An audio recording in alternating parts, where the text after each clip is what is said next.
For Inside Carolina, I'm Taylor Vippolis, and you're listening to this podcast, which is a part of the Inside Carolina Podcast Network. So first off, thank you for being here. If you haven't already subscribed to Inside Carolina, be sure to do that, whether you're on Apple Podcasts, wherever you get your podcasts, or on YouTube, so you never miss any of the content our team at IC puts out. It hardly takes any time, and it helps us out a lot. Also, speaking of support, we want to support the people that support us, so that's why I've got to remind everybody about Johnny T-Shirt. Johnny T-Shirt is the go-to shop for all things Carolina apparel. They've got your football jerseys, the T-shirts, the hats, and all the Carolina hoodies and jackets you could ever want. Now in the store, they also have the Orange Bowl T-shirts, so pick one up to always remember the time Carolina made a New Year's Six Bowl. You can visit them right on Franklin Street or go to johnnytshirt.com. And don't forget, Inside Carolina premium subscribers save 10% off their orders. All right, let's get to it. This week, as always, I'm joined by my fellow Carolina football letterman, Mike Ingersoll and EJ Wilson. And guys, it's official. Carolina is heading to the Orange Bowl. It's the first time Carolina will play in a major college bowl game in the modern era, which sounds crazy to think about, but in what has been a wild and crazy year on and off the field, what did you guys think when you found out that Carolina would be going back to Miami to the Orange Bowl? Mike, starting with you. My first thought was, thank goodness we have a Johnny T-shirt sponsorship here, because I need a new shirt, and now I can get an Orange Bowl shirt because my daughter pooped on this one. And this is the shirt I wear in all the games. So it's our lucky shirt, apparently, but it has baby poop on it, and I can't get it out. So now I get a new shirt from Johnny T-shirt. Go to Johnny T-shirt, pick up your Orange Bowl shirts today. But in all seriousness, I was really excited about the Orange Bowl, as everybody was, because this is a goal that I know that EJ had when he played. It's a goal that my class had when we played. It's a goal that every class that's been at Carolina has had, to get to that Orange Bowl. It used to be the ACC champion, if they weren't in a BCS game. If they weren't in the BCS National Championship game, they'd go to the BCS Orange Bowl. Back then, that was the prestige of the game. With the playoff, it's still prestigious as a New Year's Six Bowl. The playoff committee and the way they've structured it all has done a good job in the current format, which there's a lot of talk now of potentially expanding it. This was the year that I think Cinderella probably should have made it in and didn't. So maybe this will spark some expansion conversation, but the concern with that is to diminish the value of some of the other bowls. And the first one that comes to mind is something like the Orange Bowl, when it's not in the playoff rotation as one of the sponsor playoff games or playoff venues. So, the reason it's a big deal is that this is the ACC's premier bowl game, right? Unless you're in the playoff. This is the ACC's premier bowl game. It's a New Year's Six game, playing on January 2nd. It's a nighttime game. Right? So prime time, going to be on television, top tier announcers, right? All eyes are going to be on us, and it's a top tier opponent, and it's a coach that we've played against before, right? I mean, Carolina has encountered Jimbo Fisher in the past, albeit under different staffs, but Jimbo is familiar with our program. It's not the first time that Carolina has gone up against Jimbo Fisher, and hopefully it won't be it'll continue the streak of wins against Jimbo Fisher led teams. So. I was excited about it. It's a real feather in the cap, and it shows a positive trajectory for this program. We were very fortunate this year, I guess, to have the two ACC teams make it into the playoff. If we're ever going to have it happen, this was the year that luck sort of fell on us. So I'm hoping that luck sort of continues down in Miami on January 2nd. EJ, what about you? What were your first thoughts when you saw Carolina was going to the Orange Bowl? Well, ignore my demeanor right now, because I'm overwhelmingly excited right now about us going to that bowl game, and for a couple different reasons. Of course, all the reasons that Mike just mentioned, but I kind of wanted to expand on that a little bit more. I mean, even though the Orange Bowl right now isn't a part of the college football playoff rotation, and it's easy for this game to kind of lose its luster, because I mean you're not competing for a national championship, but the Orange Bowl is still a prestigious bowl game, because all the guys that were around my era or a little bit before, or maybe some that came a little bit after, the Orange Bowl is it. I mean, that's still, that bowl, hearing that we're going to the Orange Bowl still makes me think and makes me feel that we've gotten all the success, maybe not that we wanted to get.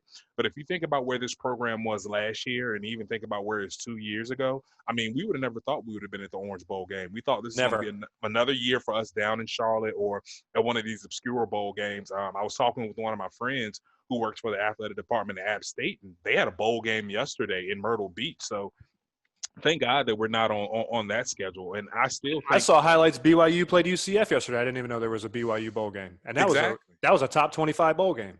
Exactly. So I look at this like this, like even in this era where you have all these teams that are going to bowl games. I think everyone automatically qualified this year. We are still in one of the most prestigious bowl games. I think that's going to do well for recruiting. We get another shot to get in front of those kids down in South Florida. I mean, even though we aren't in directly competing with Miami for recruits, as we talked about on our previous pods, when you get to that national level, you're going to be going after those 4- and 5-star guys. And a lot of those just happen to reside in the southern part of Florida. So I think that this is going to be another chance for us to get in front of them. It's going to be a chance to play against a higher level of competition. I feel like, I mean, Texas A&M probably could play with the Clemson or Notre Dame. So we're still playing a high caliber team. And if we win this game, that still, I think, puts us in a position of the people who are going to be voting for our rankings next year. That still puts us in a good position in their eyes. And being that we have a lot of people coming back, mainly our star quarterback. So I definitely think this is a big game for us. I mean, minus going to the college football playoffs, this is the best case scenario for our team this year. And even though we did drop a couple of games that I felt like we should have won, this still was a great season. I mean, it's not what we wanted it to be, but it still was an absolutely magnificent season. So I'm super excited about us playing in the Orange Bowl, and more excited about it being a post New Year's Day game. Yeah, when you hit on the main point that I was going to make, the same thing where it's like, if you would have told me 2 years ago when I was covering a 2-win team that, 2 years later I'd be getting ready to go on a plane to go cover a team in the Orange Bowl, I would have thought I switched teams, whatever team I was covering, or something crazy happened. And it is crazy to see how quickly this Carolina team has turned into a team that does belong in the national conversation, going to a game like the Orange Bowl. And Mike, you kind of talked about it too, where it's like when you play for a school like North Carolina in the ACC, like if you can't get to the playoffs, obviously the playoffs is the end goal, but the Orange Bowl is not a bad consolation prize for missing out on the playoffs, and you're still in that national conversation. Like when I think back to the 2015 team, that team is probably the team that should have went to the Orange Bowl first in Carolina history, where we lose to Clemson in the ACC championship at 11-1, and they take a 10-2 Florida State team that they didn't even play in the conference championship game over us. So, I'm happy for the guys in this program who I know what they've gone through, going from a 5-win team in a 2-year span to now being in the Orange Bowl, when we know as former players how much an Orange Bowl appearance means to this team. And it's not even a case necessarily where you feel like you have to win the game. Just thinking big picture for the program, I think it's a bigger story that Carolina is in the game than what actually happens in the game, and especially with the opt-outs. And we're going to get into the opt-outs later. But EJ, what were your initial thoughts when you saw Carolina would be going up against a top 5 team in Texas A&M? You get that SEC kind of draw in. Oh, it's absolutely amazing. I mean, this is the type of the games that we want to be playing. I mean, we didn't get a shot to take on Auburn at the beginning of this year, but we still get a chance to see a top-tier quality SEC opponent. And these are the type of teams that we need to play against and beat if we want to get to where I think our program can go. And that's being talked about and seriously considered as a national championship contender. In Texas A&M, I mean, they had a couple of years where they weren't, well, they kind of didn't hit their mark. But other than that, I think over the past 10 or 12 years, they have been a top-tier program. I mean, one of my good friends, and Mike knows him well as well, Mike Bennett, we played with down in Tampa. He went to Texas A&M, so this would be a good time to kind of actually talk a little trash back and forth with him and reconnect on some of those things. So it's just I think for me and Mike being both NFL guys, us playing them, it's a different level of satisfaction to us, because we've been in those locker rooms where guys have told us, like, yeah, Carolina puts a lot of guys in the NFL, but are they winning games?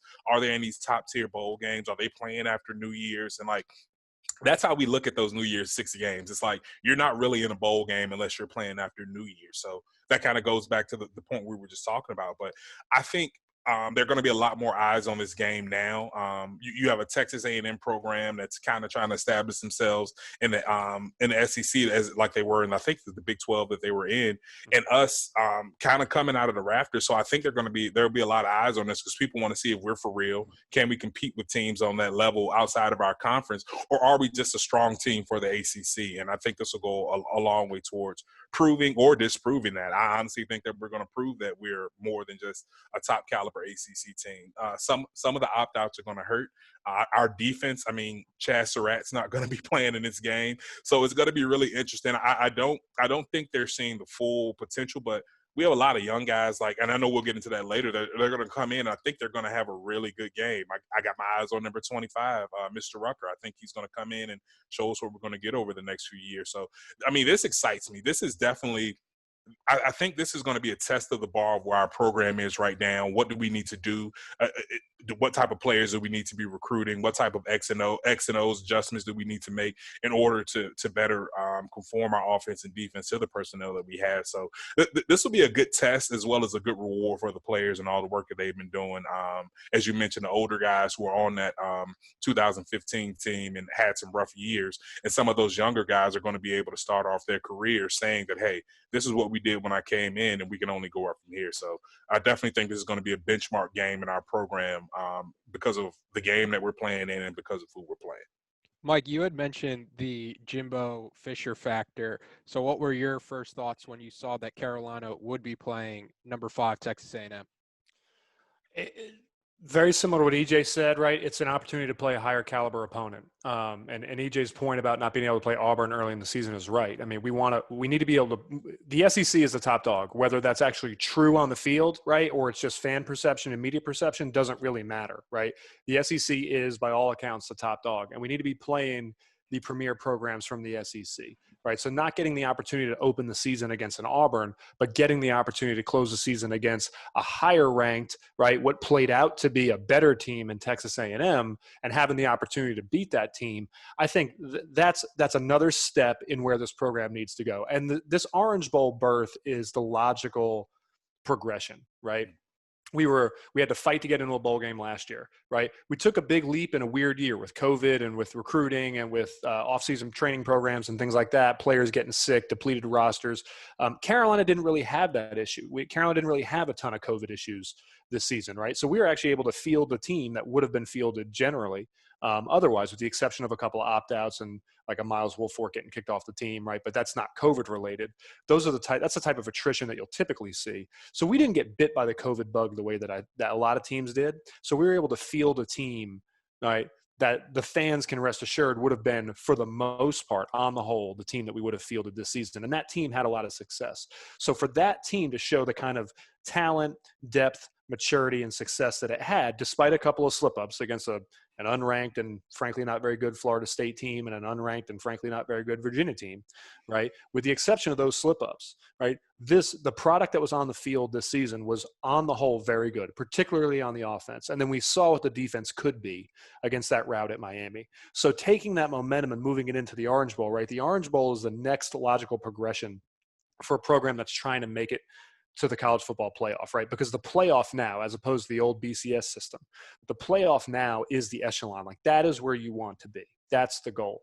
And so far the playoff has been it's been an oligopoly of only four teams for the most part, right? We've always seen Alabama, we've always seen Clemson, with the exception of 1 year. The first year we had Florida State. It was Florida State, Oregon, Alabama. Who was the fourth team the first year of the playoff? Was it Ohio State? Was it Ohio State? Yeah, Cardale Jones, right? Was that the first year? Okay. So you're looking at two typical players, and then since then it's been Clemson, Alabama, Ohio State, and then somebody else. Notre Dame's in it now for the second time, correct? Right. So it's the same general programs that you're seeing, the same blue bloods. If Carolina is going to break into that mold, this Orange Bowl is the next logical step in that, right? This is the test. You're going to see where we are from a depth standpoint, like EJ pointed out. And again, we're going to get into the opt-outs, but you're going to see what our depth looks like, what our young guys look like. You're going to get a preview of the actual talent and development that's on this roster, right? Or the talent and the way that it has developed on this roster. You're going to get that test against Texas A&M. So when I saw that we were playing a team like that, I was excited about it. You want a top 5 team, right? You want to close out the year with potentially 2 top 10 wins, right? That's going to catapult you and your sophomore, now junior quarterback, who remains to be seen if he's going to be here as a senior, right? And that propels you into next season, where you are in a position, because your quarterback has to be here, right? Your star quarterback. So you're in a position where you've already got the quarterback, which is typically the hardest piece, and you've got a lot of other offensive pieces, right, that are either coming back or that are just ready to kind of reload.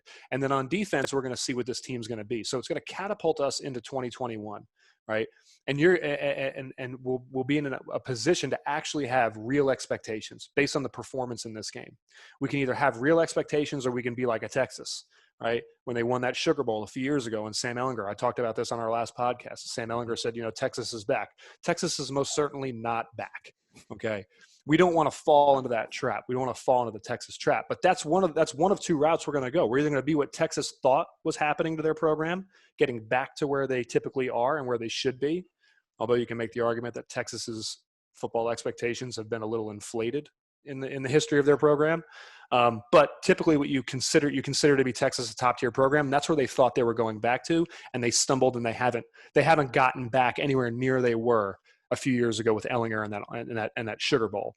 We can either stumble like that, right, and reality sets in and we're brought back down to earth, or we'll see that this is actually the next step and that this team is really progressing. So this is going to be a great litmus test for the way this program is developing, whether this was a kind of a fluke, or if we really are taking the next steps under Mac Brown and the staff, that we expect we are. And that, frankly, I think EJ would agree, from a player's standpoint, we think is actually happening. I think I see there's been a culture change, and there has been a talent change. There's been a professionalism change, right? Not to disparage anything that Larry Fedora's staff did, but just amongst the players, right? Amongst the players, there seems to be, from what I can tell, interacting with a few of them and seeing the games on television, the way they carry themselves and the way they play throughout games, again, with the exception of 2 this year, there is a professionalism shift that's taken place on the field with them.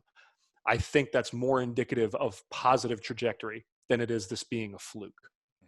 And to iterate that point, I do think I agree with the professionalism. I think I really couldn't put my hand on what exactly I think's changed. But I mean, if you think about how these guys have kind of been handled, being penalized, and how that's kind of been cut down, and the glaring thing is the COVID numbers. I mean, these guys are disciplined. It's easy to get lost and just go off campus or go back home and visit your family and expose yourself to some of these things. But like you said, we haven't had many, if any, guys really missed significant time because of COVID, because these guys are doing the right things. They've bought into what these coaches are telling them. They're bought into what the training and the medical staff have told them. They said, hey, if you they knew that they had something really special that could potentially be really special this year. And even though they didn't make the playoffs, going to the Orange Bowl is still something really special, especially for our program. So my hat goes off to those guys, because honestly, Mike, with the group that we had when we were at school and we had COVID, I don't even think we would have been able to field a team past the second game.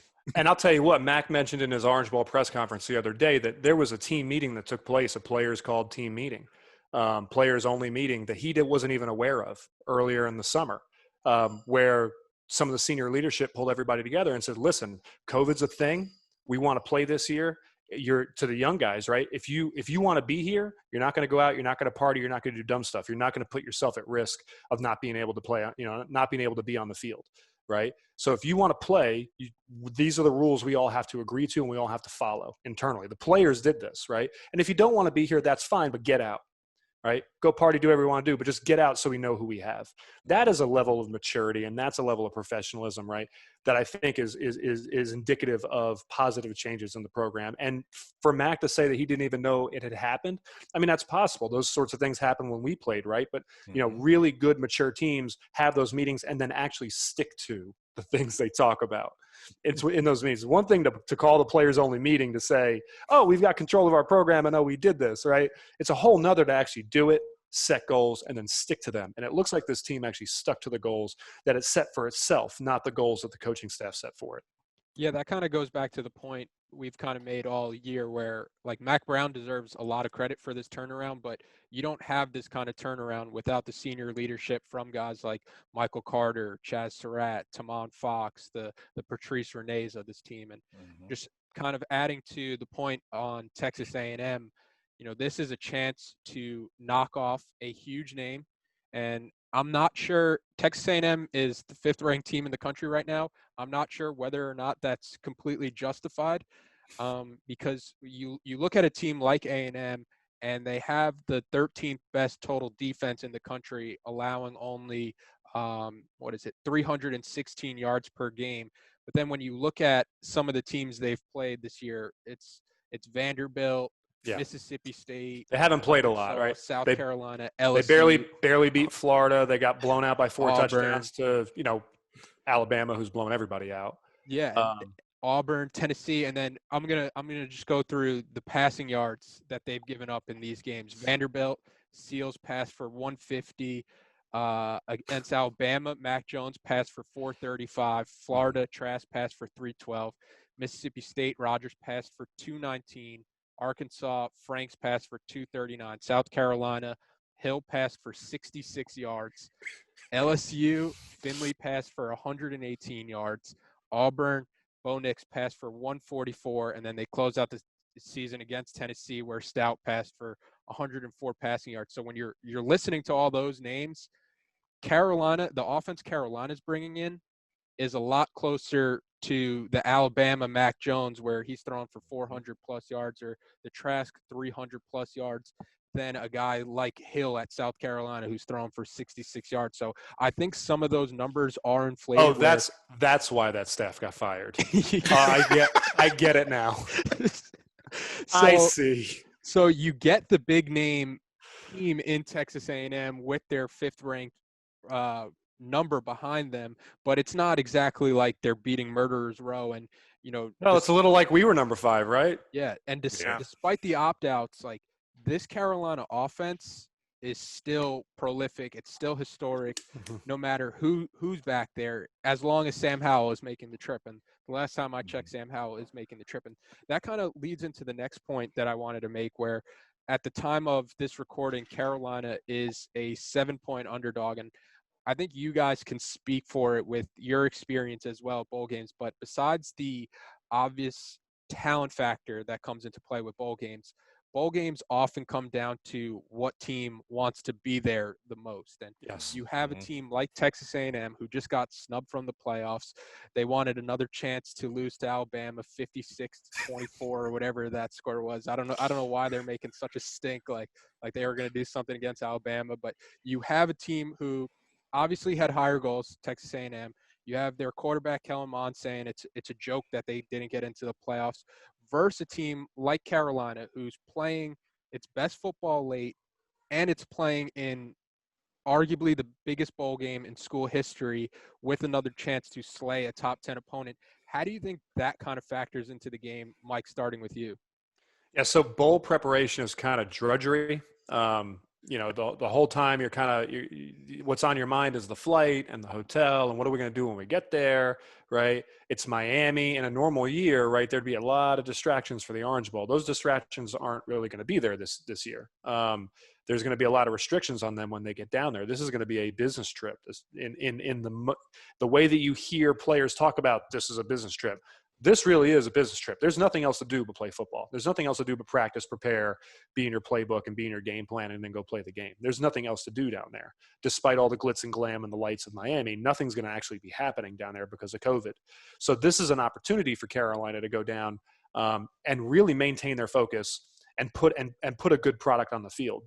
You're exactly right that what really matters is the team that wants to be there, because like I said, it's bowl prep is drudgery. It's 2, 3, sometimes 4 weeks of prep, right? On the same team, right? Going over the same film. It's like when you're getting ready to play game 1, right? And you're in training camp and you're doing install 3 weeks out, right? By the time you get to the game, you're sick of seeing that team on film. You're ready to play the game, right? But you're also, there's a trap where you stop focusing, you stop preparing as hard as you can in the days leading up to the game because you feel like, oh, I've already seen this already, and you think you know it all. players fall into that trap too. That's another pitfall in bowl games, right? Is you basically get prep overload, right? And you get lulled into a false sense of security as a player and as a team that you already know what's going to happen, you're prepared and all of that. The good teams understand that the preparation is never actually over, and that attitude is what's going to win that game. You're exactly right that, Texas A&M, the first thought I had was, despite what Jimbo may have said in his press conference, his Orange Bowl press conference, those players are not as excited to be in this game as they would have been the playoff, right? I think I'm not saying they're overlooking this, but to them, they feel like this is a step down. In reality, the Orange Bowl is the best Texas A&M was going to do this year. Okay. I mean, you already ran through the record, right? This is where that team should be, right? Carolina, I think, is hitting above its weight class a little bit, right? They're punching up some, being in the Orange Bowl this year, right? They're a talented team. They had a lot of success this year, but they had some stumbles, right? And they, without some help from Notre Dame, they wouldn't be here. But Texas A&M, I think, was going to be here. I don't think they were going to fall below a game like this, and I don't think they were going to ascend above a game like this. This is exactly where that team needs to be. And my concern, if I'm Jimbo Fisher and I'm that coaching staff, is that my players have bought into, my puffery in the media that we absolutely should be there. It's a joke that we're not there. My players have bought into that as, they had a birthright to be in this playoff. And because of that, the Orange Bowl is a letdown. That's bad news for Texas A&M, right? We've seen that happen with teams. Look at, Georgia, again, another Sugar Bowl game, right? Georgia Georgia lost to Hawaii. No, Georgia blew out Hawaii. Alabama lost a bad Sugar Bowl, correct? Several years ago. This is back in the BCS era. Yeah, maybe. I also know UCF beat Auburn in the Peach Bowl a couple years ago. UCF beat Auburn in the Peach Bowl. That's the undefeated season. These top tier programs, right, which A&M is on the cusp of being, but isn't yet. People forget that A&M in the Big 12 was a bad football team. They were not good, right? They had years where they had flashes. They were kind of like a Carolina, frankly. They were like the Carolina of the Big 12. They had flashes where they were good, but most years they were mediocre or not making bowl games. This A&M team in the SEC, right, has shown improvement. They've sort of changed their culture, and they're on the upswing. But this game is exactly where they were supposed to be all along. This is where you would have predicted them to be preseason, right? But in their minds, I feel like they've fallen into the trap. They think they should have been something more than they are. That is detrimental to Texas A&M. And history shows us that teams that have that attitude can lose to an underdog team, right? In many cases, or not in some cases, not a Power 5 team, right? But it's beneficial to a school like Carolina, who's the 7-point underdog, right? And 7 points is a tighter spread than it seems, right? 7 points is, Vegas thinks that, yeah, and I'm sure that line is going to change before the game, right? If Texas A&M has some opt-outs, that line is going to shrink a little bit. But what that says is Vegas thinks this is going to go either way. It's kind of a toss-up, right? A field goal could likely determine this game. Is how this looks like it's going to play out. And I agree with that. If the Carolina that we expect to be there shows up, I think that's absolutely that could absolutely be the case. I've been proven wrong on that before, right? I thought Miami was going to be a loss because De'Aaron King was going to run for 60, 70 plus yards, and we weren't going to, and that was going to blow us up. He may not have got 100 or 200 yards rushing, but I thought if he rushes for 60 or 70, Miami might beat us by 2 touchdowns. That obviously did not happen, right? So I've been proven wrong on these sorts of predictions before, and I hope that I'm proven wrong again in this Orange Bowl. But I think Texas A&M has found itself in a position where internally they better right that ship, because they've got a team coming in that's talented, and they've got a team coming in that really does want to be there. And teams that, like you said, teams that want to be in bowl games, are excited about being there, they typically capitalize on those opportunities. So Texas A&M is in danger of potentially laying an egg in this game. I would advise them, against my better judgment, to not fall into that trap, because Carolina has embarrassed some people this year already. Been embarrassed, but also embarrassed some people. So hopefully A&M is paying attention to that, and for their own sake. EJ, how do you think that kind of factors into it, where Carolina is in one of the biggest games for their program, and a team like Texas A&M is maybe still thinking about, we should have been in the playoffs? Well, I have 2 perfect case studies for a situation like this, and those would be the 2 bowl games that I would have had a chance to play in. Yeah, true. Yeah. Yeah, we were not excited about playing in Charlotte. No. Coach Davis had came in. we thought we were smelling our piss. We thought we were high and mighty. We heard that we were playing in a what was it, a Meineke Car Care Bowl back then? One of those years, it was Orange Bowl up to the very end, if you remember right. That was that year. That was that junior year. 2008. Yeah, 2008 was we might actually with 8 wins go to the Orange Bowl. Yeah, exactly. So we're prepping for this thing. None of us want to be there. We're just like, okay, let's just get it over with. We're just driving down the road to Charlotte, and Pat White ends up breaking his career best in a West Virginia record in passing, and he had been a running quarterback 98% of his career. The next year, we go into that game. I mean, we're not as jaded about this game. We're a little excited. A couple of us guys who were the 2-star recruitment last class, really, that John Bunning brought in. Mike's class was technically the last class, I think, but we were excited about finishing our career in a bowl game. Were we as excited? Were some of our younger guys who were 4- and 5-star recruits, were they as excited? No. What happens that game? We go into that game, a top 5 rush defense, and we give up 100 and some odd yards to Dion Lewis in the first half. So if you don't want to be in these games, if you don't prepare, the thing that has helped you get to that bowl game all during the season for us has been offensively and somehow miraculously defensively being able to stop some people over the last couple of weeks. That can go away because, as Mike said, you're watching the same team for almost a month. You're tired of preparing for them. By the time you get to where the bowl's actually being held, you're just going through the motions. You're not focused. You're worried about what bowl event do we have today? Mm-hmm. What swag are they giving us? Yeah. What kind of clothes are we going to get in? When do I get to go back to the hotel room and take a nap? Exactly. Those are the things that you're thinking about. So you're not prepared. So I think it's the exact opposite this year. I think a lot, like Mike said, we are punching above our weight class, and a lot of these guys probably are honestly surprised after the loss to UVA and the loss to Florida State that they're even playing in this bowl game.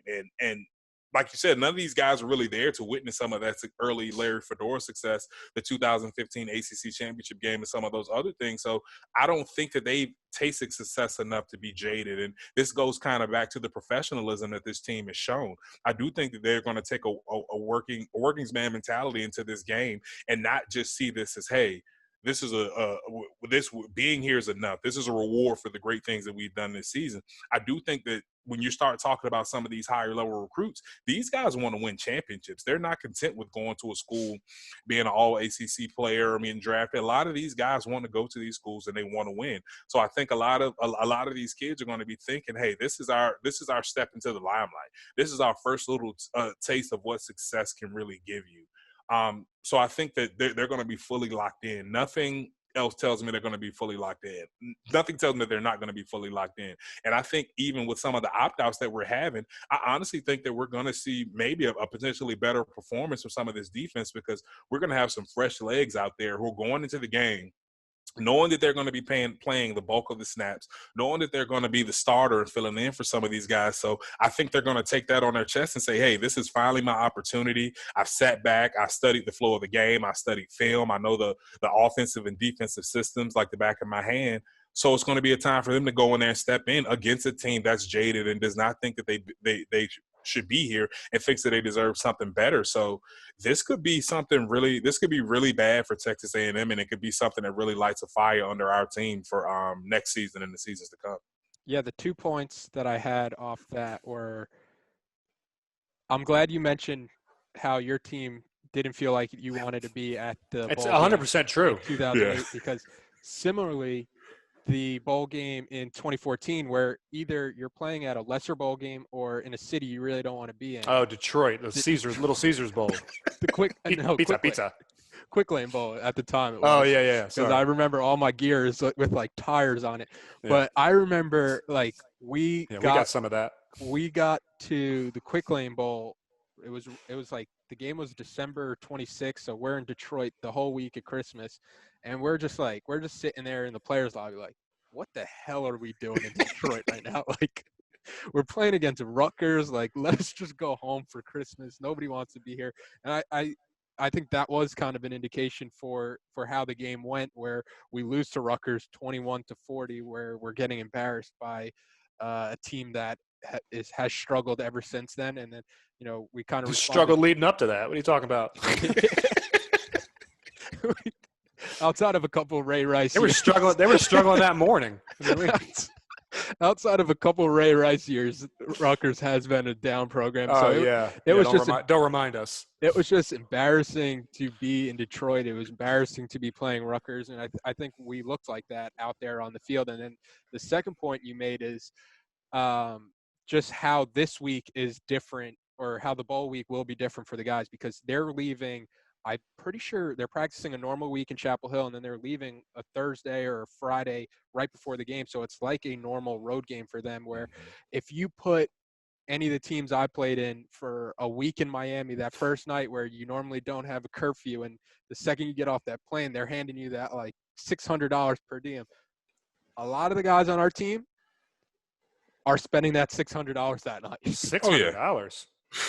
Must What be kind nice. What kind of bowl games are you in? I think I burned Nashville down on $100 for a week. I think the Belk Bowl was about 500 or 600 because they also factored in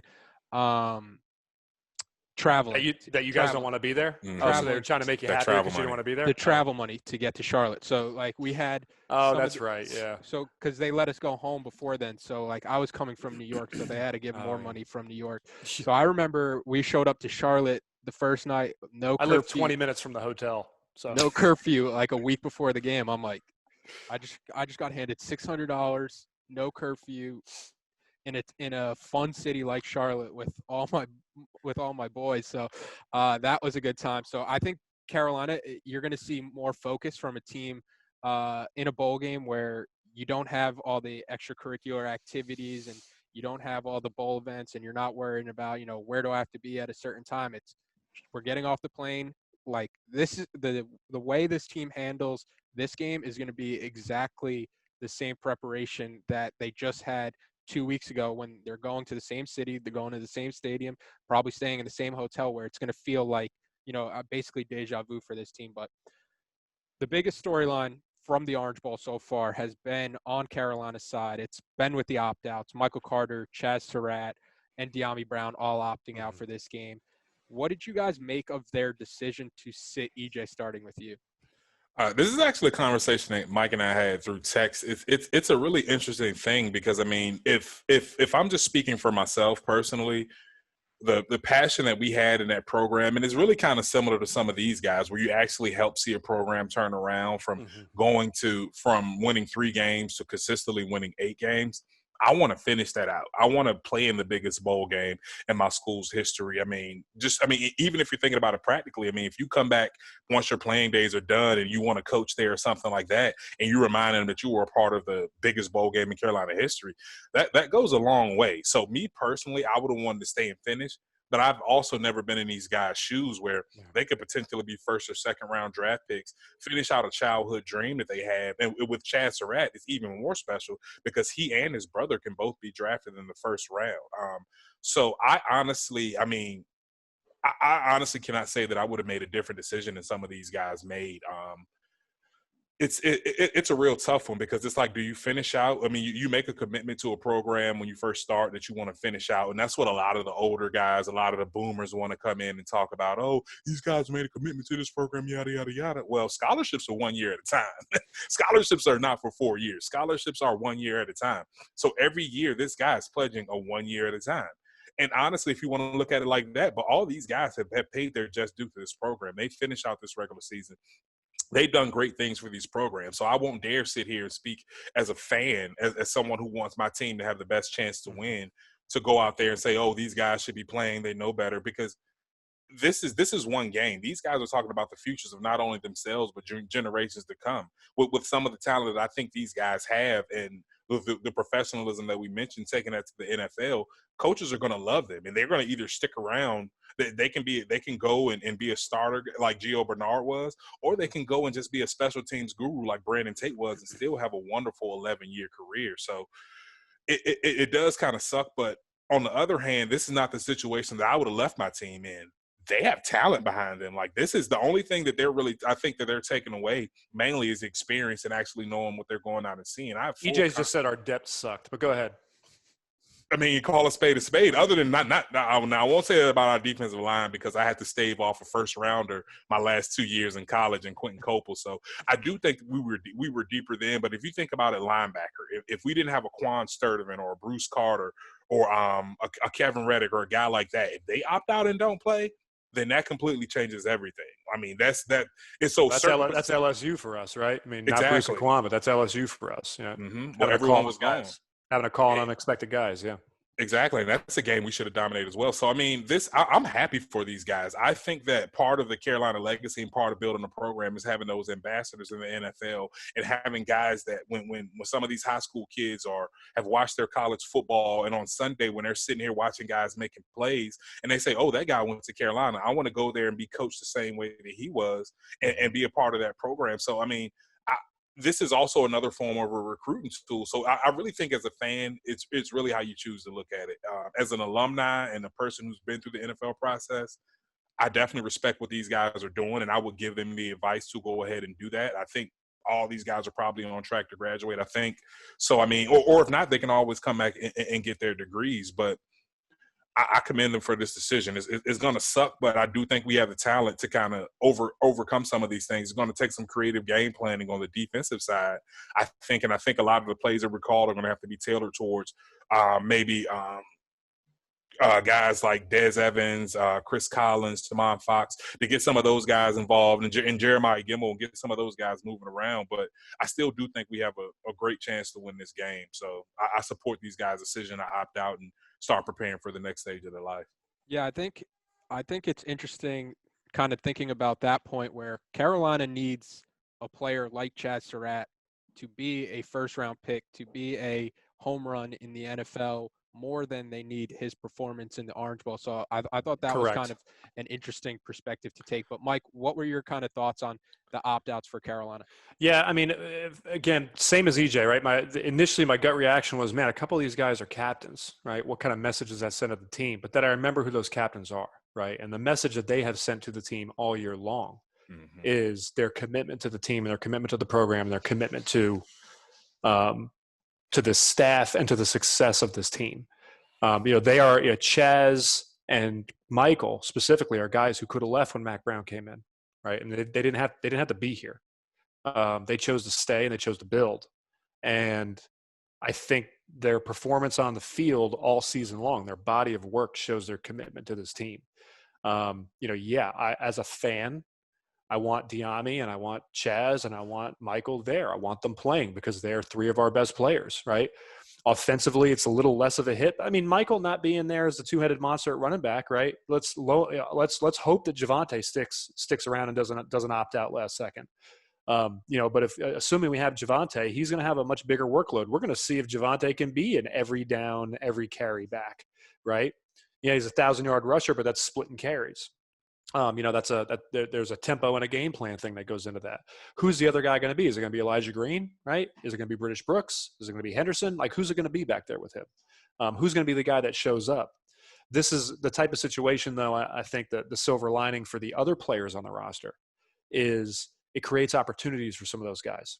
It's going to create opportunities for an Elijah Green. It's going to create opportunities for an Asante. It's going to create opportunities for a Rucker. It's going to create opportunities for Des Evans. This creates opportunities for guys to really show out. And every bowl season, there's always somebody who shows up in a game for every team. Every team's got their guy that you did not expect to perform the way they did, right? Good or bad, right? But a lot of times it's good. A lot of times there's good stories that come out of this, guys that surprise you, that you didn't know were as prepared or as ready to play as they were. And I think we're going to see that with some of these young guys. But from a player's perspective, like EJ said, going through the draft process, I was never in a position where I needed to make a decision on whether to opt out. And to be completely transparent on this opt-out thing is nothing new. It's been going on, frankly, since 2010. And it's been going on in our program since 2010. Just back then, we listed guys as injured, but we had some opt-outs.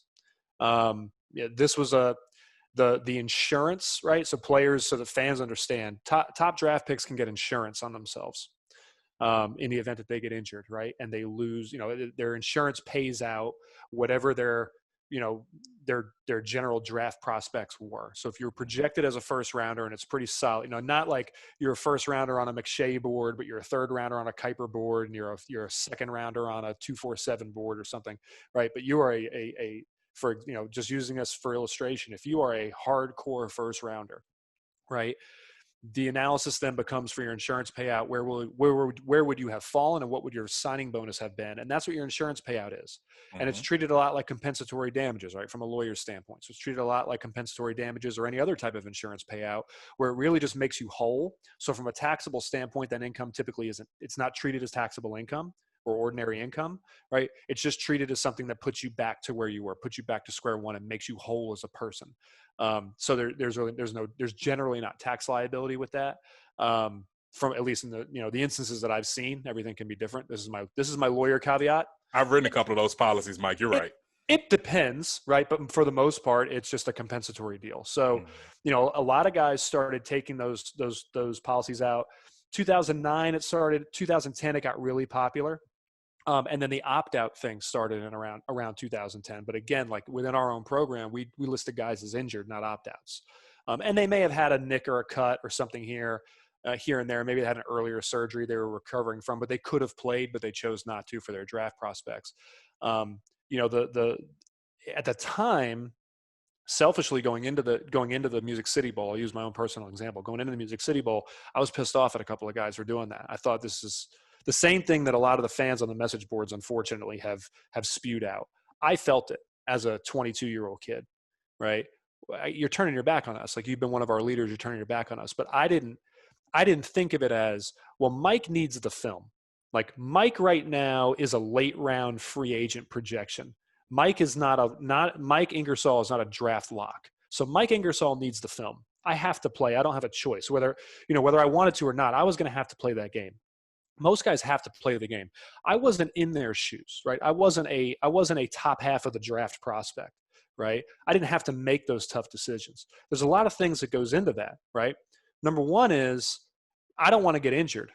I talked to Ed Barham. I don't think Ed would have a problem with me mentioning this, but Ed made the great point to me, and I should have known this, but frankly, I forgot about it. You wanted an example of why you do this as a player. If fans really want to understand the risks in playing in a game like this, Javonte Williams.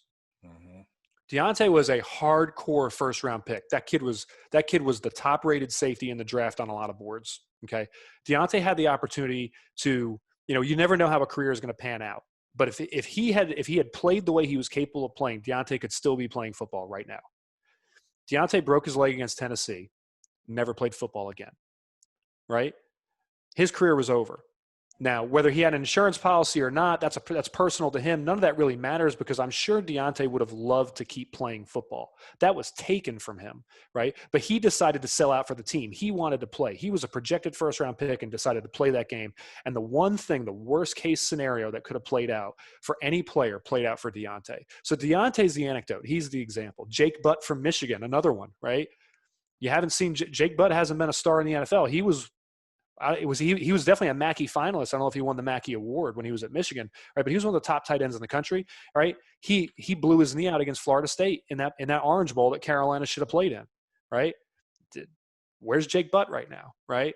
Those are the examples, right? That's one reason why you do this. Another reason why you do this is socioeconomic.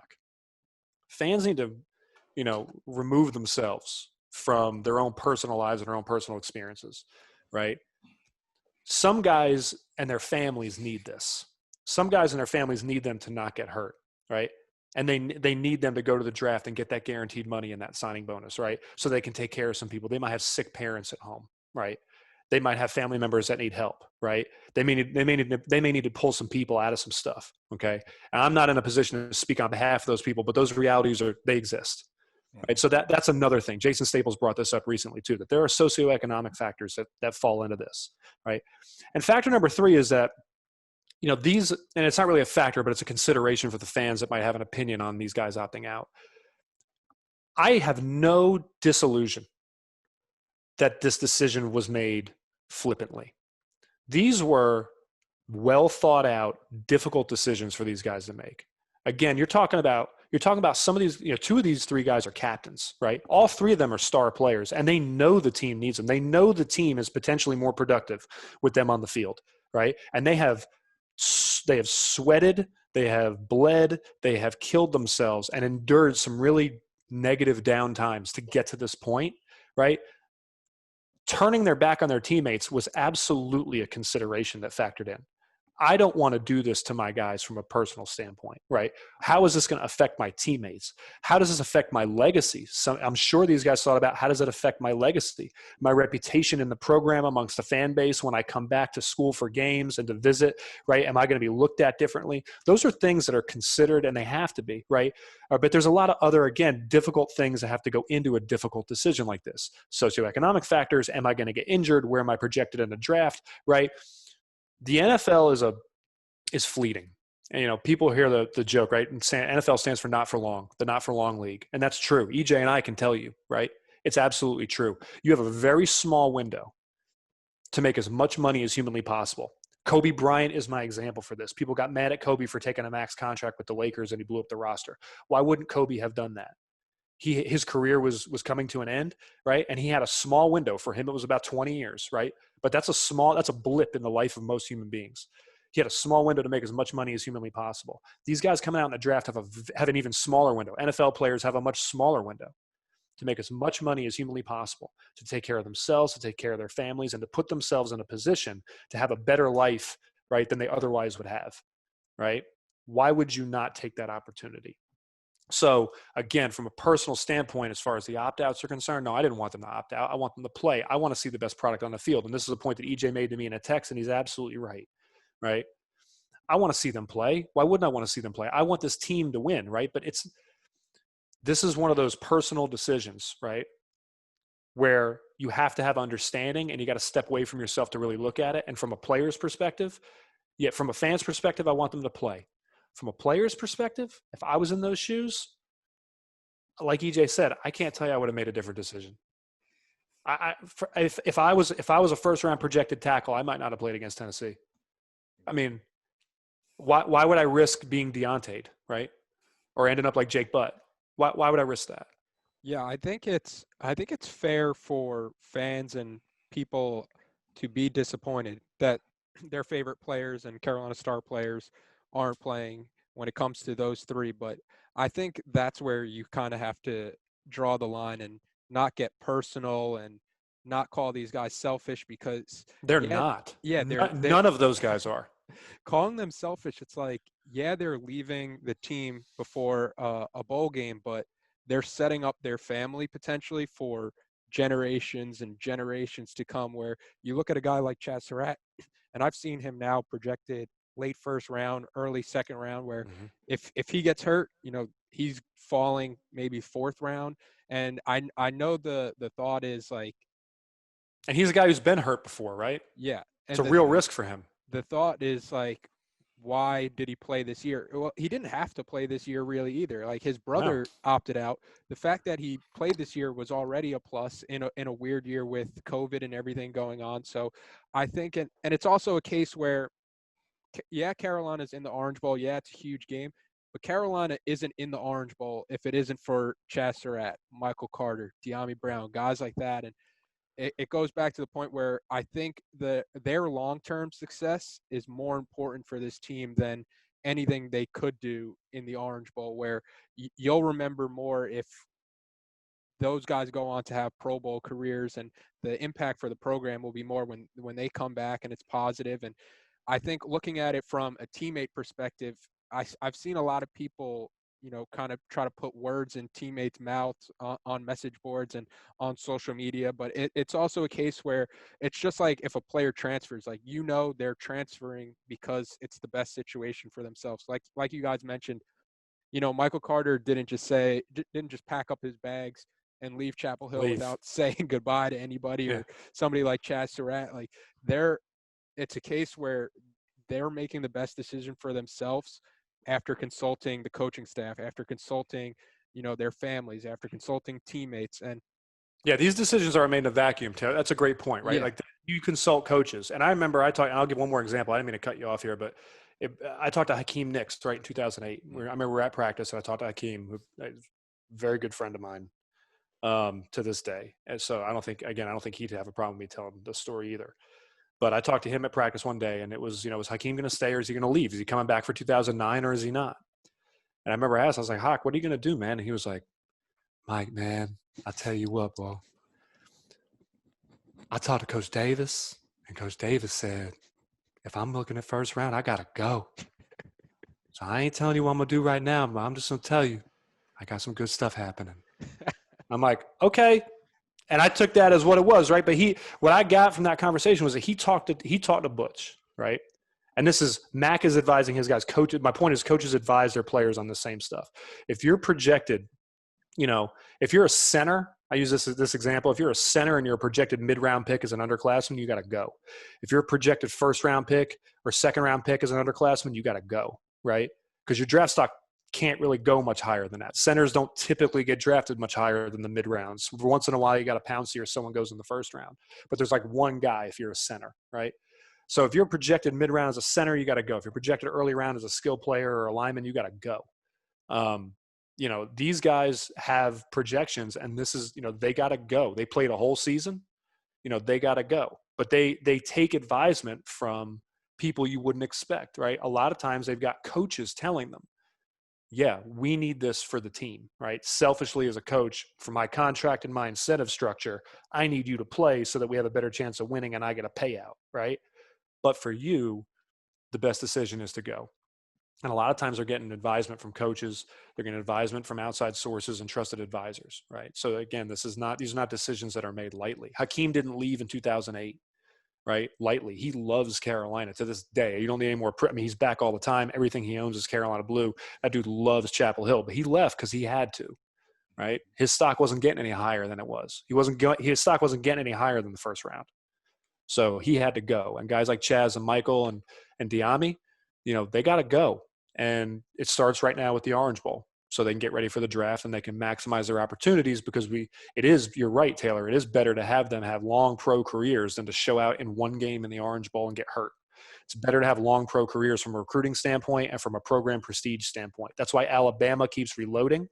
That's why Kentucky basketball keeps reloading and Duke basketball reloads, because guys know if I go here, I'm going pro. We need that pipeline. So there's benefits and drawbacks to all this. The short term, there's a potential drawback in performance on the field and an ultimate outcome of this game. But in the long run, right, there could be the building blocks being laid for long-term success, which I think should be the fan base, the coaching staff, everybody's ultimate goal.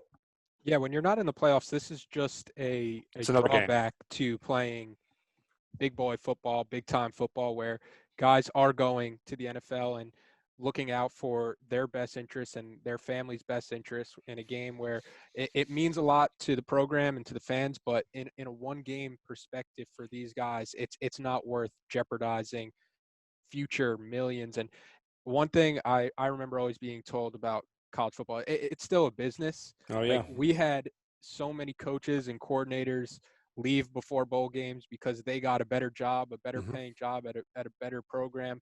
And the one thing people always told us was you have to get more out of the university than the university gets out of you. And that's exactly what these guys are doing. And at the same time, while they're getting more out of the university because they are going to the NFL and they are going to that next level, at the same time, they did make Carolina into a program back with national relevance. And it's a program where we talked about a couple of weeks ago, I think, where the program is better today than it was 2 years ago because of guys like Chazz Surratt, Diami Brown, and Michael Carter. So it's going to be worth watching to see, how their NFL careers pan out. But, looking at the Orange Bowl, it's a chance now for young guys, Eugene Asante, Elijah Green at running back, maybe Emory Simmons, Joffrey Brown, Anton Green.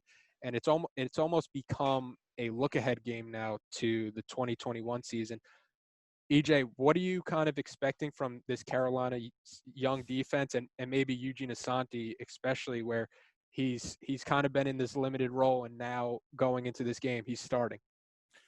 I think this is going to be the best case scenario you could hope for as far as a spring game. This is just going to be a live bullets spring game in the aspect of we're getting a chance to evaluate our younger talent. I think Eugene Asante is ready, more than ready to step in his role. Not saying that the production is going to be the same, not saying that there's not going to be a learning curve for him being the full-time guy in there, but I do think athletically, talent-wise, I do think he's more than capable of coming in there and not filling Chazz's shoes, but doing enough to help our defense be successful. I think a lot of those young guys are going to come in and surprise us even more. We got guys like Miles Murphy. We got Tony Grimes. We have a lot of young talent that have been playing sparingly, probably Tony Grimes and Miles Murphy a little bit more, and Des Evans.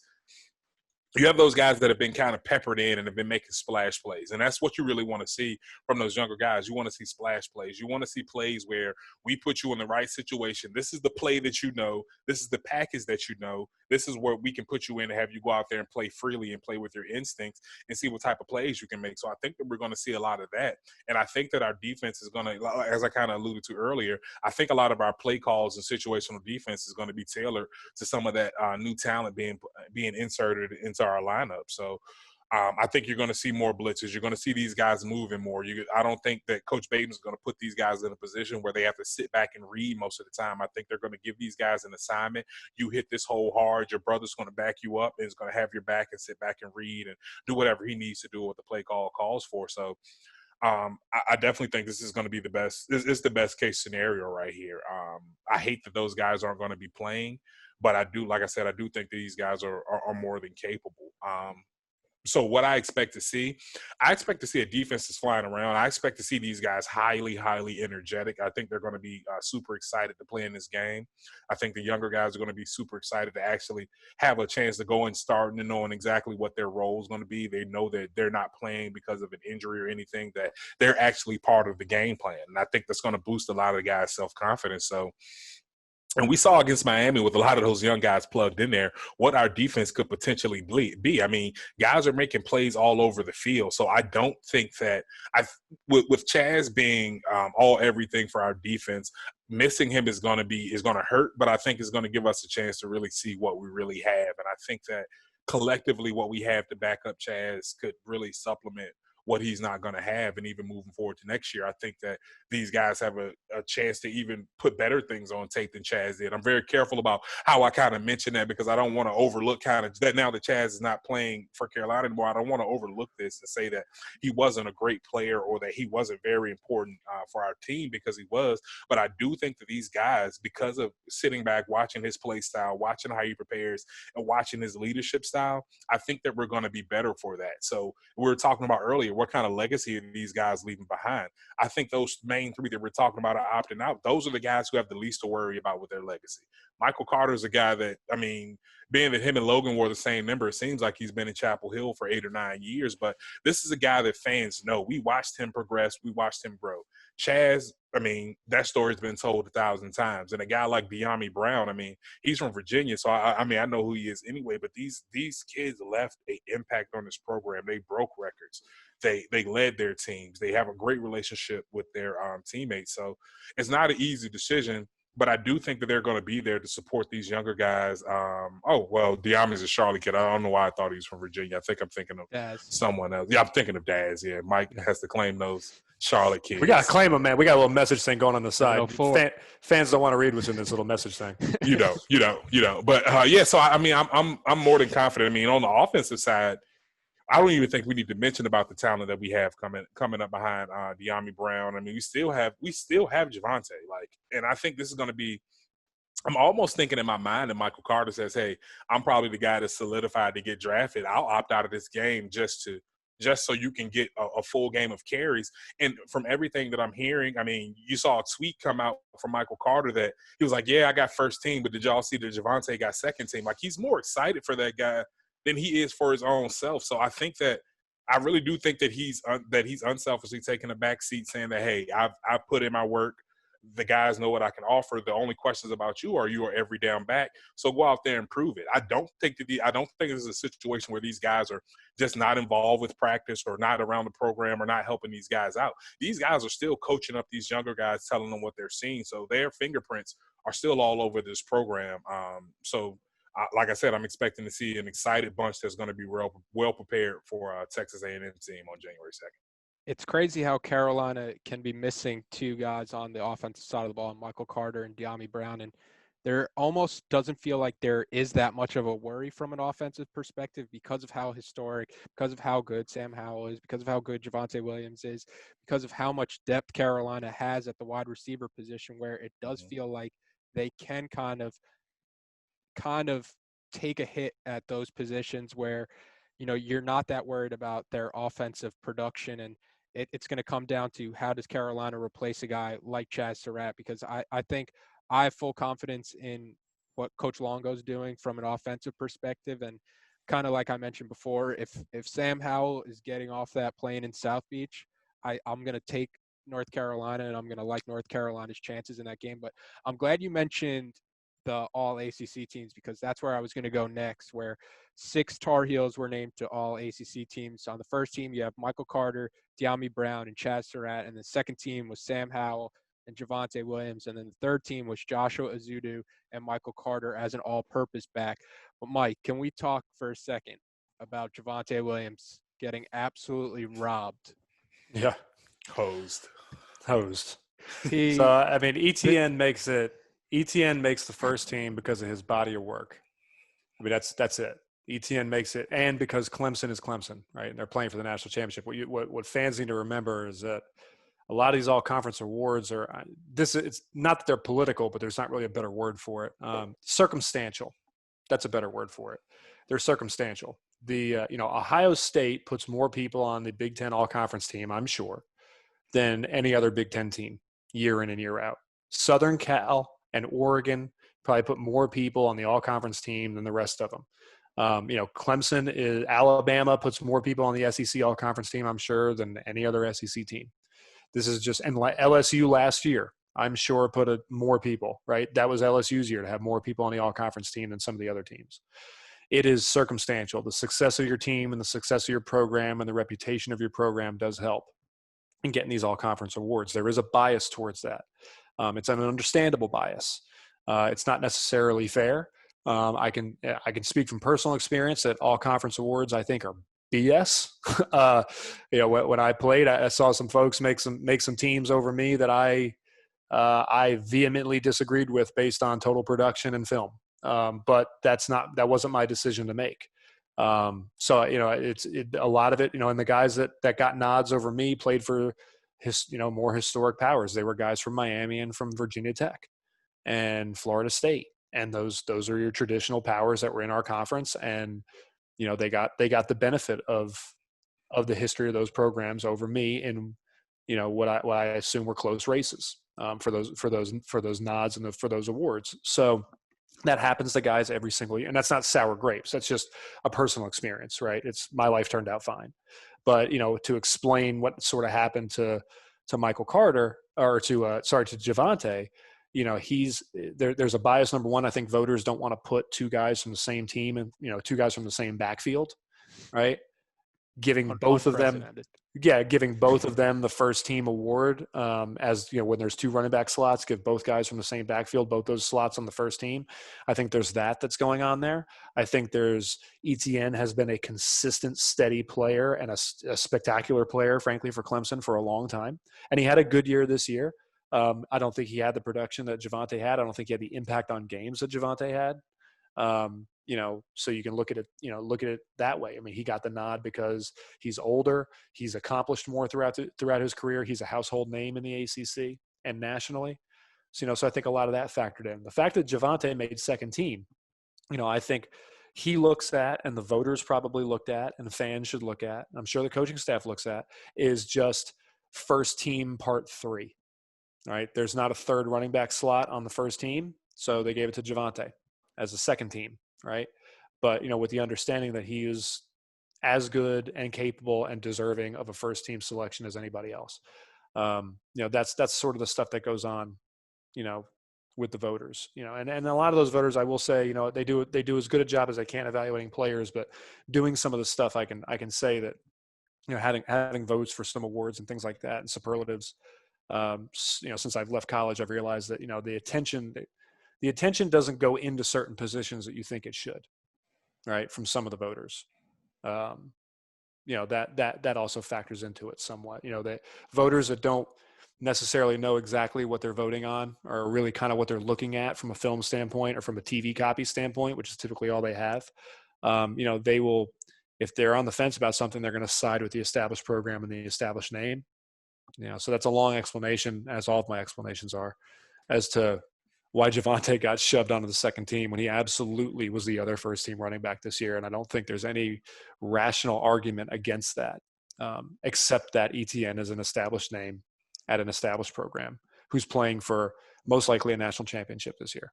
Yeah, when I was kind of looking into the numbers, the arguments that I was seeing from the Clemson side were things like ETN doesn't play in the fourth quarter. ETN is a better receiving back. But then, like, you look at the actual numbers, and Javonte Williams has 20 less touches than ETN. He has more total yards. He has 7 more total touchdowns. And ETN and they run the same offense.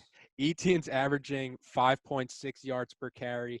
Javonte's averaging 7.3 yards per carry. And then it's kind of like, where are those yards coming from? And in games, 6.4 of them are coming after contact. In you're kind of wondering, where are those games coming from? Maybe that's kind of skewing it. In games against ranked teams, Michael Carter, 3 games, he's averaging 157 rushing yards. Javonte Williams in 3 games against ranked teams is averaging 141 rushing yards. And then against ranked teams, Travis Etienne in 3 games is averaging 100 rushing yards. So it's like normally I wouldn't even make a big deal about first team, second team. I don't think it matters in the grand scheme of things. I don't think a guy like Javonte Williams really cares, but I mean, the voters. It's not going to affect his draft stock. I can tell you that. The voters might as well have went down to Chapel Hill and slapped Javonte Williams across the face to put him on the second team, to be frank, because there's no number to justify outside wins and losses and your record and your final ranking in the poll to kind of say that Javonte Williams didn't deserve to be on the first team. And if somebody was going to get snubbed, I thought it would be somebody like Michael Carter, where Javonte breaks like the single season total touchdown record at Carolina. So that was kind of crazy. But the other point I wanted to knuckle butt is what it is. The other point that I wanted to make from the All-ACC votes, EJ, since 2000, the only Tar Heel defensive players to go back-to-back All-ACC first team, it's Quentin Coples, Julius Peppers, and now Chazz Surratt. When you hear those names and those kind of caliber of players, does it make Chazz Surratt's journey from a struggling quarterback to a future NFL draft pick that more impressive?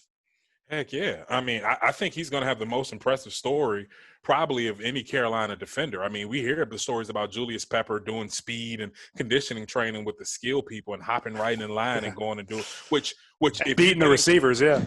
Yeah, when you're in Coach Connor's program, it's hard enough to do your own stuff, but to be able to do that is absolutely impressive. But Chazz came in, he was Gatorade Player of the Year at quarterback. He was a starter at quarterback.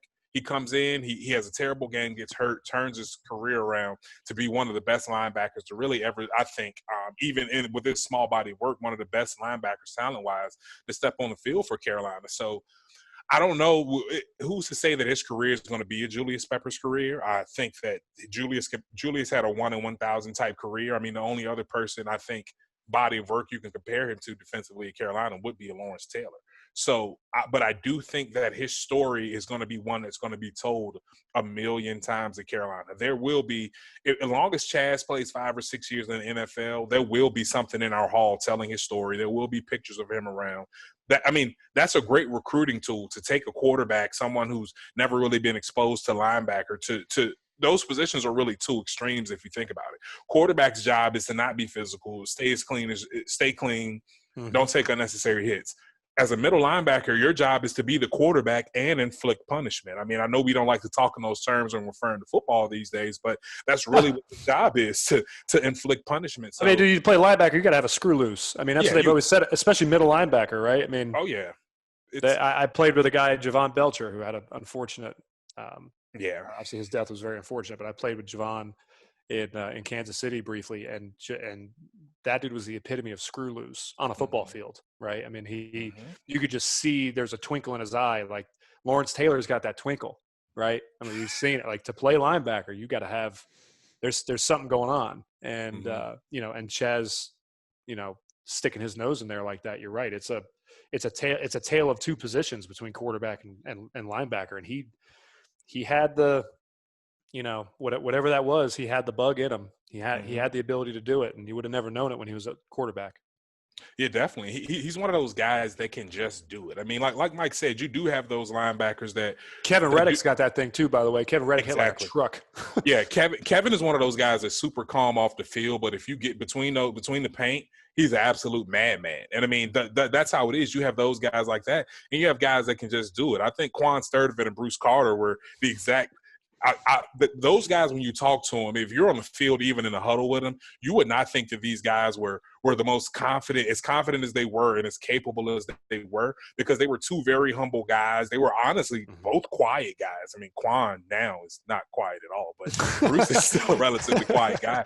And I think Chazz kind of fits into that mold. He's just a guy that can do it. He's just athletically, he just knows the game. He knows football, and he has the athletic gifts to back it up. So I do think that he has earned his place among those guys who've had those back-to-back ACC wins.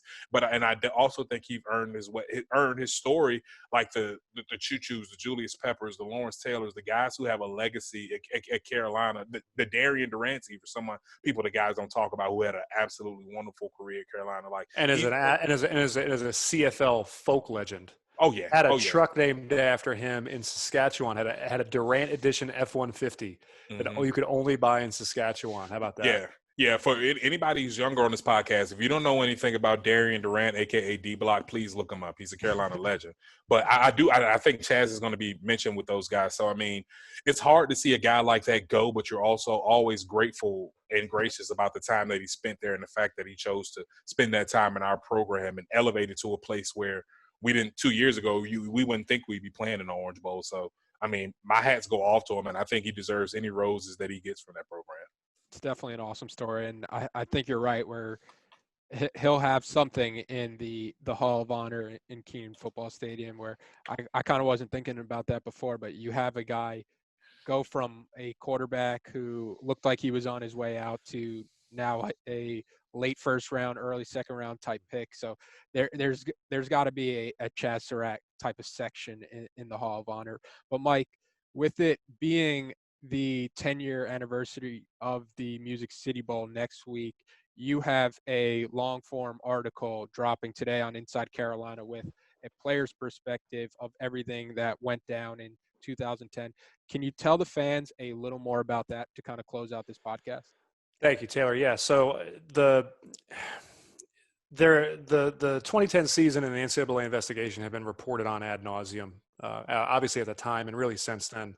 There's been exhaustive reporting, a lot of it done by Greg Barnes, and it's been very good. But every major news outlet, sports news outlet, has covered it as well. The one perspective that was never really shared was the player's perspective. And 2010 was a very unique type of season. It's one that we've never seen at Carolina, and hopefully we never see one like it again. It's a lot of people look at it and remember it negatively, and see it as a sort of a dark time.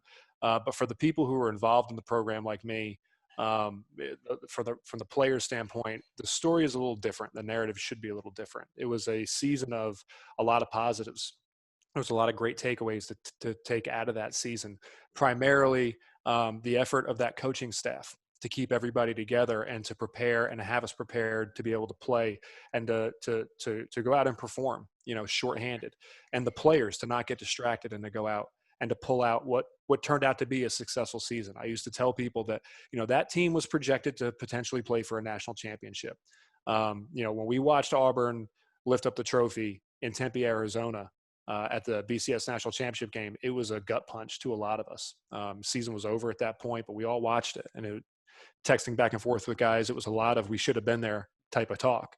But what I tell people is that even though that team was projected to play for a national championship potentially, I think that 8-5 and beating an SEC team, beating Tennessee on basically their home field in Nashville, with 60,000 Tennessee fans in the stadium, ending the season that way and coming out with 8 wins in spite of all of that, I think I'm more proud of that team and that result than I may have been with a national championship. I can never know what the feeling of a national championship would have been, but I know that I'm extremely proud of that team and proud to have played for that team. And I think that season should be viewed as a success and not a dark time. So the article dives into that. It dives into the players' perspective and their experiences for those who had to be interviewed by the NCAA, sort of the shortcomings of the university. You know, there are some critical components to it, but I think overall, you know, the fans should take away one major thing from the article to the extent that you decide to read it. A lot has led up to Mack Brown's resurgence at this program.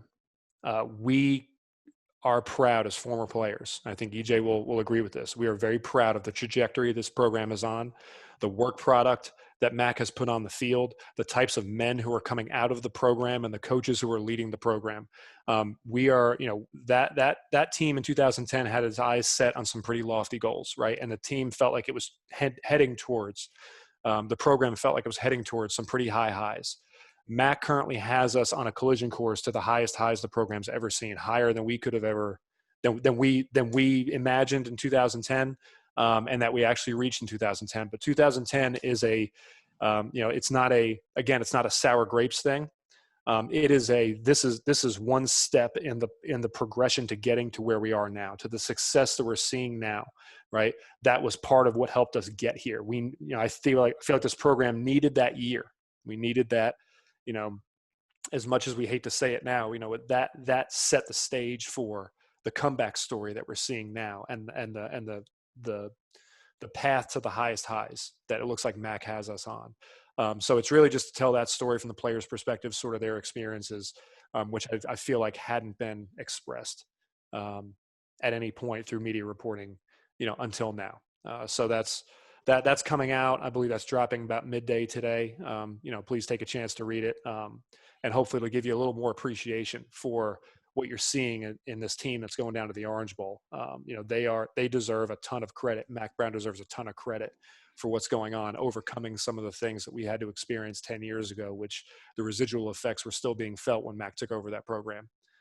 So, you know, I hope everybody reads it and enjoys it. And obviously, you know, I'm around for positive comments, negative comments, whatever, you know, what have you. But I appreciate you giving me a chance to sort of describe what that article is.